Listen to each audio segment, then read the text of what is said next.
మన తండ్రి అయిన దేవుని నుండియు, ప్రభువైన క్రీస్తు నుండియు కృపయు, కనికరము, సమాధానము ఈ వర్తమానం వినుచున్న దేవుని బిడ్డలందరికీ కలుగునుగాక.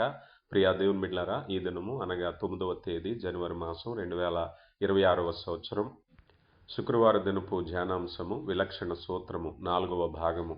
ప్రియా దేవుని బిడ్డలారా, అనుదినము అందించబడుతున్న ఆత్మీయ వర్తమానాల ద్వారా మీరెంతగానో ఆశీర్వదింపబడుతున్నారని, ఆత్మీయంగా బలపడుతున్నారని మేము విశ్వసిస్తున్నాం, ప్రార్థిస్తున్నాం. ప్రియులరా, ఈ శ్రేష్టమైన సమయంలో పరిశుద్ధాత్మ సహాయంతో వాక్య ధ్యానంలోనికి వెళదాం. తలలు వంచండి, కళ్ళు మూసుకోండి. ప్రార్థన.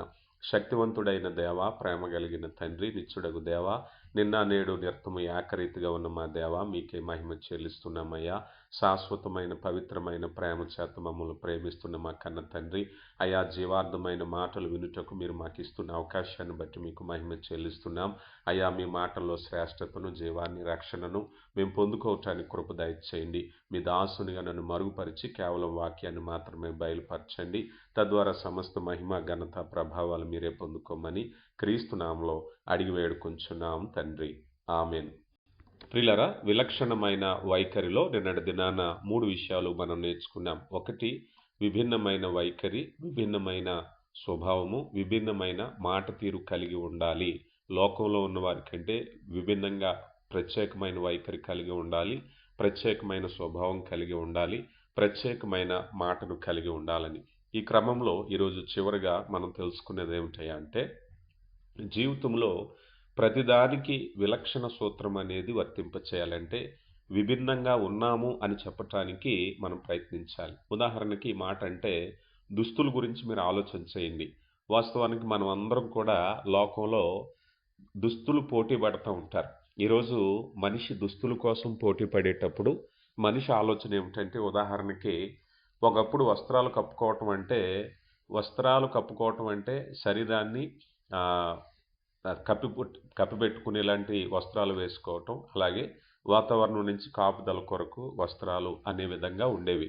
కానీ ఇప్పుడు రాను రాను ఆ వస్త్రాల యొక్క ఆవశ్యకత ఎంతగా మారిపోయిందయ్యా అంటే, వస్త్రాలు ఫ్యాషన్కి మాదిరిగా మారిపోయినాయి. ఎంతవరకు ఫ్యాషన్ మారిపోయిందంటే, ఉదాహరణకి ఒక ప్రదేశానికి, ఒక ఫంక్షన్కి వెళితే వాళ్ళందరిలో నేను ఒక ప్రత్యేకంగా కనిపించాలనేటువంటి పోటీ ధోరణి వచ్చింది. అందుకోసం వస్త్రాలు అనేటువంటివి వేలు దాటి లక్షల రూపాయలు, లక్షలాది రూపాయలు ఖర్చు పెట్టే విధంగా ఖర్చు పెట్టడం అనేది మనం చూస్తున్నాం. అంటే మనిషి యొక్క ముఖ్య ఉద్దేశం ఏమిటంటే, వీరందరిలోకి నేను ఒక విభిన్నంగా ఉండాలని. అయితే ఇక్కడ దేవుడు చెప్తున్న విభిన్నమైనది ఎలాంటి విభిన్నము అని ఆలోచన చేయాలి.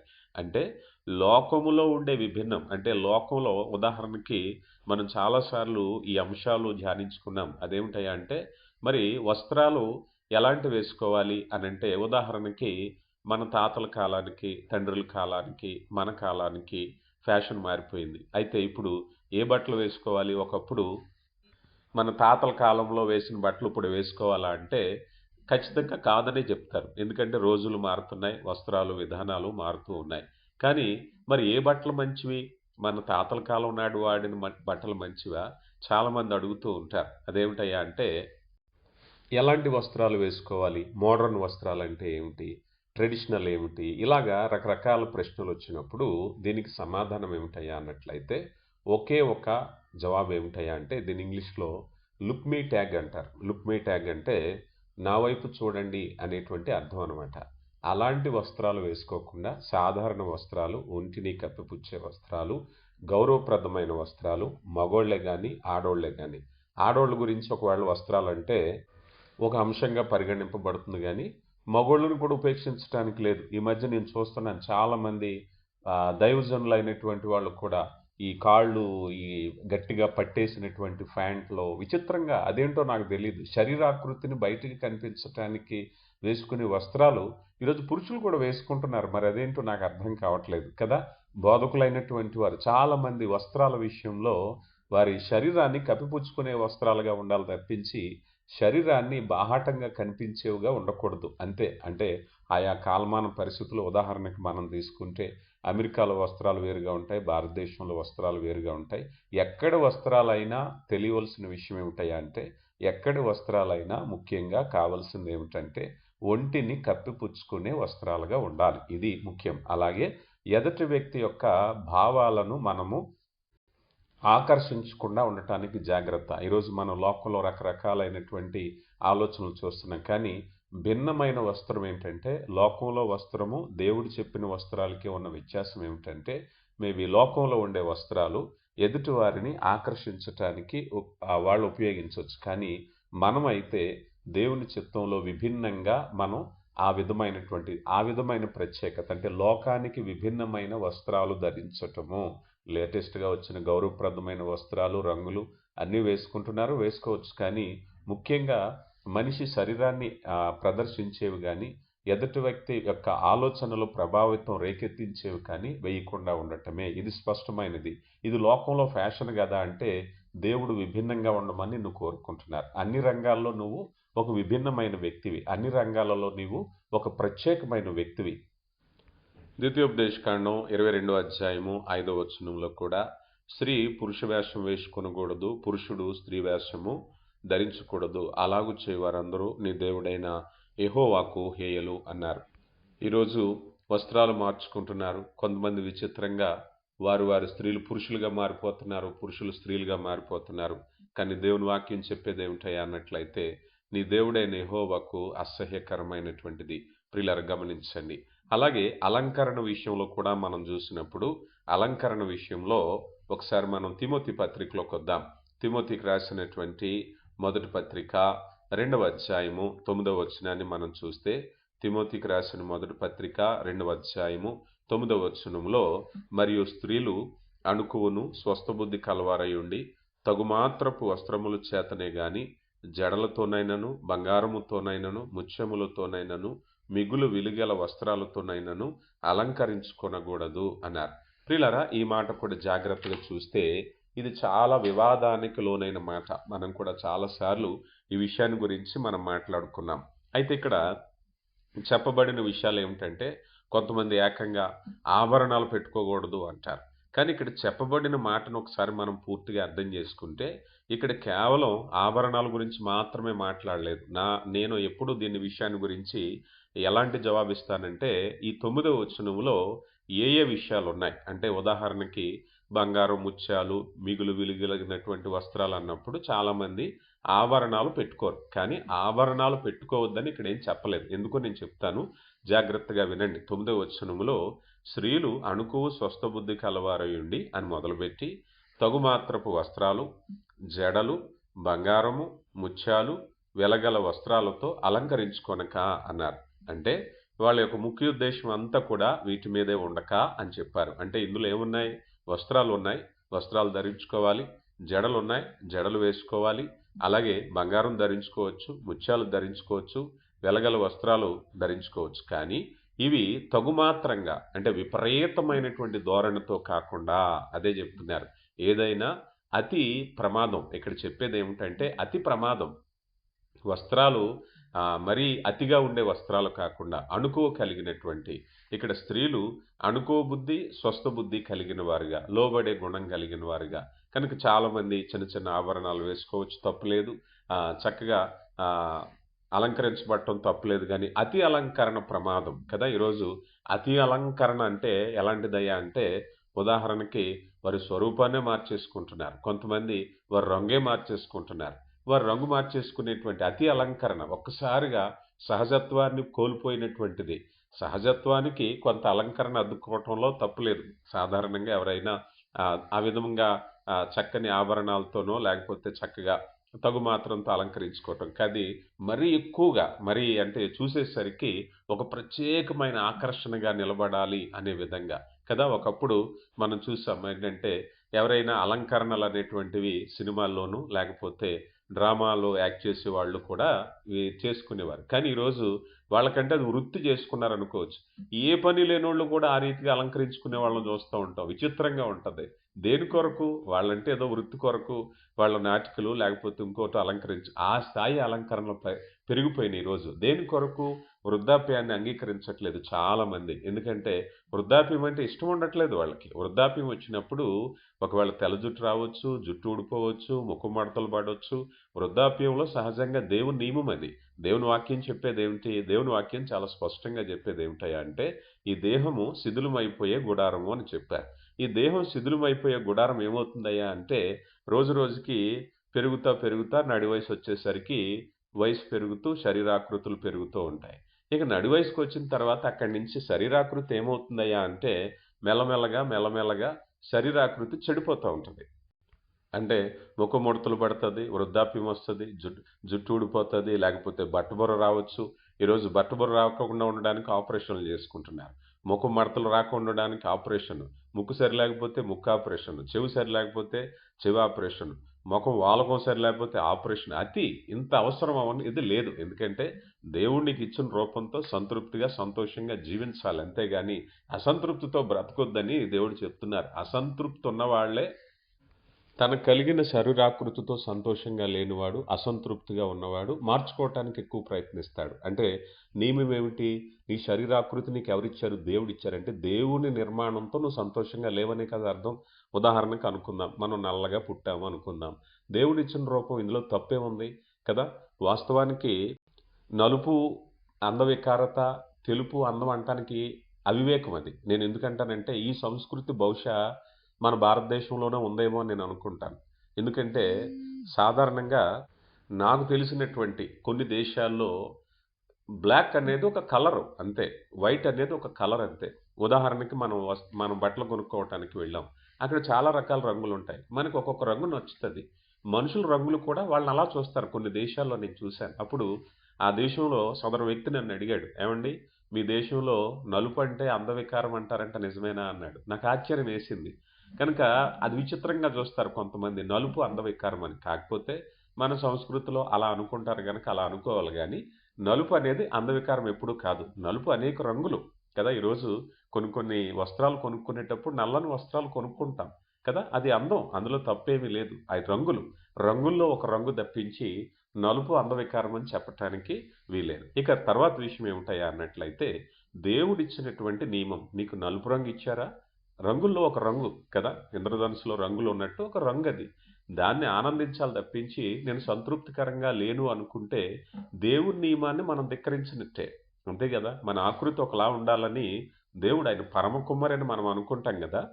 ఆ పరమ కుమ్మరి మనకు రూపాన్ని ఇచ్చాడు. ఆ రూపంతో, దేవుడిచ్చిన రూపంతో సంతోషంగా ఉండాలి తప్పించి అసంతృప్తితో ఉండటం అనేది సరైన విషయం కాదు. అసంతృప్తితో ఉన్న వాళ్ళే వాటిని పూర్తిగా మార్చుకోవటానికి ప్రయత్నిస్తారు. సరే, అది పక్కన పెడితే మనం ప్రత్యేకమైన వారిగా ఉండటం, దేవుని ఉద్దేశం ఏమిటంటే లోకంలో చాలామంది నాకు దేవుడిచ్చిన రూపం ఇష్టం లేదు కనుక మేము మార్చుకుంటామన్నది లోకం విధానం. కానీ మనం లోకంలో విభిన్నంగా ఉండటం ఏమిటంటే నేను ఏ రూపంలో ఉన్నానో అందులో సంతృప్తిగా కలిగి, నేను ఏమై ఉన్నానో అదే నా సంతృప్తి, దేవుడు నాకు ఇచ్చిన సంతృప్తి. లోకానికి భిన్నంగా ఆలోచన చేద్దాం. ఒకవేళ లోకం ఏ విధమైనటువంటి బ్యూటీ పార్లర్కి వెళ్దామా, ఎక్కడికి వెళదామా, ఏ సర్జరీలు చేయించుకుందామా, ఏ ట్రాన్స్ప్లాంటేషన్ చేసుకుందామా అని చూస్తే మనమైతే సంతోషంగా, ఇదిగో దేవుడు నాకు ఇచ్చిన రూపంతో నేను సంతోషంగా ఉన్నానయ్యా. లోకం కంటే భిన్నంగా ఆలోచన చేద్దాం.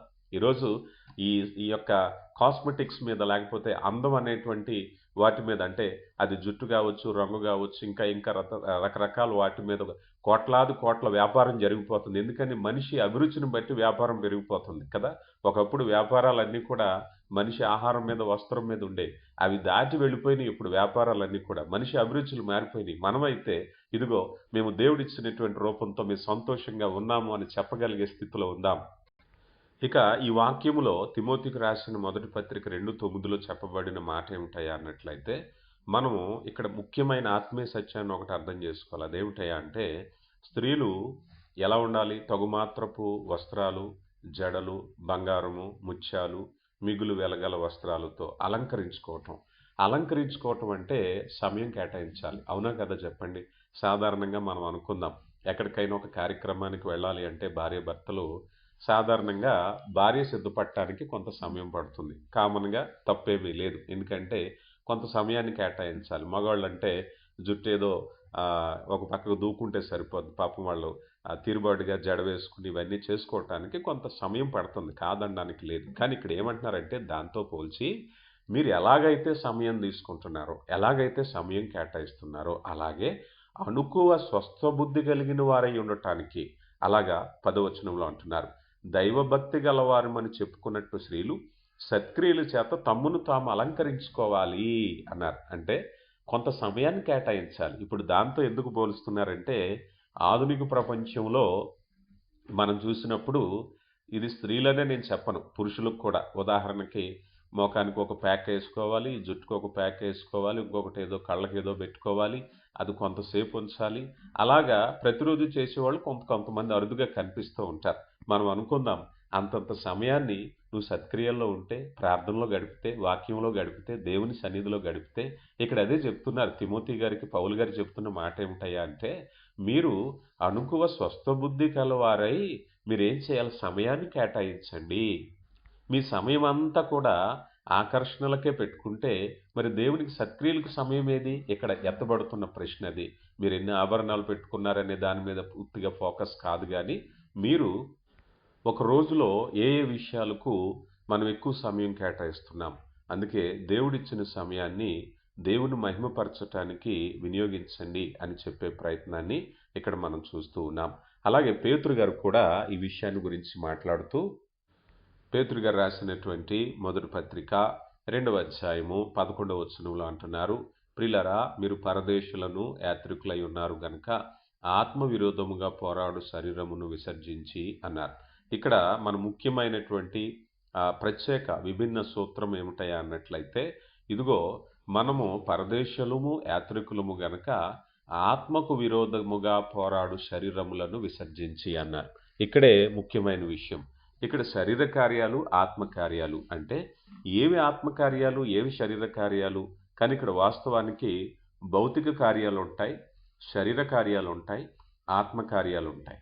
ఇక్కడ భౌతిక కార్యాలు అనేటువంటివి మనం కాదనలేనివి. ఉదాహరణకు అనుకుందాం, మనం లేచి ఆహారం తింటాం, భౌతికమైన పని చేయాలా వద్దా? మన ఇంటిని పోషించుకోవటానికి కష్టపడాలి, వద్దా లేదా చెప్పండి? ఖచ్చితం. మనం వస్త్రాలు కప్పుకుని ఉండాలి, బట్టలు వేసుకోవటం అనేది ఖచ్చితమైనది. అది భౌతికమైన పని, కాదనలేని పని. కానీ భౌతికమైన పనికి ఆ శరీర పనికి వేరు.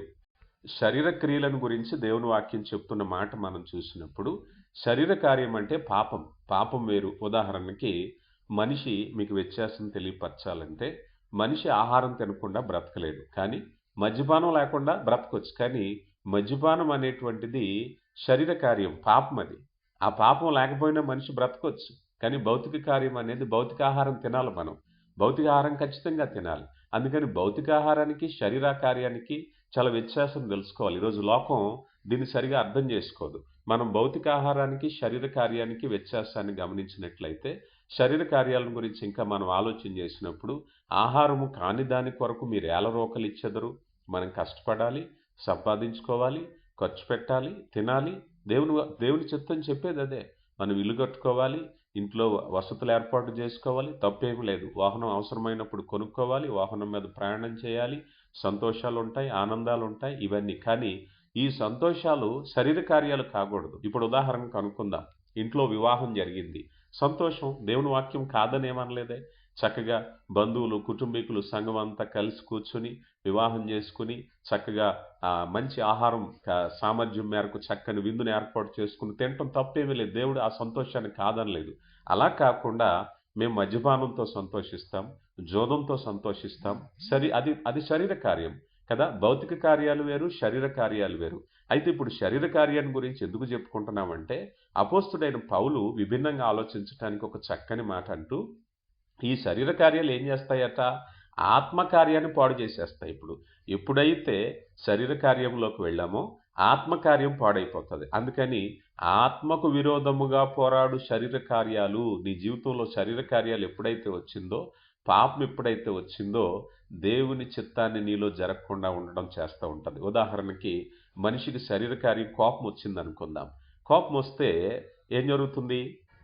అందుకని శరీర కార్యాల విషయంలో జాగ్రత్త వహించకపోతే ఆత్మకార్యాన్ని పాడు చేస్తుంది. అంటే దేవునికి ఇవ్వాల్సిన హృదయాన్ని, ఉదాహరణకి ఒక వ్యక్తి వ్యామోహంలో పడిపోయాడు, శరీర కార్యం. ఇప్పుడు ఏమవుతుంది? దేవునికి ఇవ్వాల్సిన హృదయం అనేది ఆ వ్యామోహానికి అప్పగించేశాడు. ఒక వ్యక్తి ఇదిగో దేవుని సన్నిధిలో గడిపే సమయాన్ని జోదసాల్లో గడుపుతున్నాడు. అంటే శరీర కార్యము ఆత్మకార్యాన్ని పాడు చేసేస్తుంది. అందుకని ఆత్మకార్యానికి వ్యతిరేకమైనటువంటి శరీర కార్యాలను గురించి పేతురు గారు హెచ్చరిస్తున్నారు. అందుకని మనం విభిన్నంగా ఉండడానికి, ప్రత్యేకంగా ఉండటానికి ఈ మాటను మనం గుర్తు తెచ్చుకుందాం కదా. 40వ సంకీర్తన 3వ చరణంలో కూడా ఒక చక్కని మాట ఉంటుంది. తనకు స్తోత్ర రూపమగు క్రొత్త గీతమును మన దేవుడు నా నోట ఉంచెను అన్నారు. ఒక మంచి గీతాన్ని పాడాలి. అంటే దేవునికి పాడేటప్పుడు కూడా ఈరోజు మనం చూస్తున్నాం, సినిమా పాటలకి దేవుని పాటలకి వ్యత్యాసం లేని విధంగా ప్రియులారా గమనించండి. దేవుడు హృదయాన్ని కోరుకుంటున్నారు. భావయుక్తమైనటువంటి గానాన్ని, నీకు వాయిద్యాలు లేకపోయినా, నీ గొంతు సరిగా లేకపోయినా నీ దేవునికి ఇష్టం కదా. ఎవరో సినిమా పాటలు పాడేవాళ్ళు పాడాలని దేవుడు కోరుకోలేదు, నువ్వు నేను కోరుకోవాలని. ఎందుకంటే కాకి పిల్లకి కాకి ముద్దు అంటారు. అలాగా మన దేవుడికి మనం ముద్దు. ఆయన ఈ స్వరాన్ని ఇచ్చింది ఆయనే. మోషేతో అన్నాడు, మోషే నీకు నాలుక ఇచ్చింది ఎవరయ్యా, నీకు స్వరం ఇచ్చింది ఎవరు? ఈరోజు దేవుడు నిన్ను నన్ను కూడా అడుగుతున్నారు. మనకిచ్చిన స్వరంతో ఆయన స్తుతిస్తే చాలు. మన తరపున ఎవరో గొప్ప గొప్ప పాటలు పాడే వాళ్ళని తీసుకొచ్చి పాడించమని కాదు.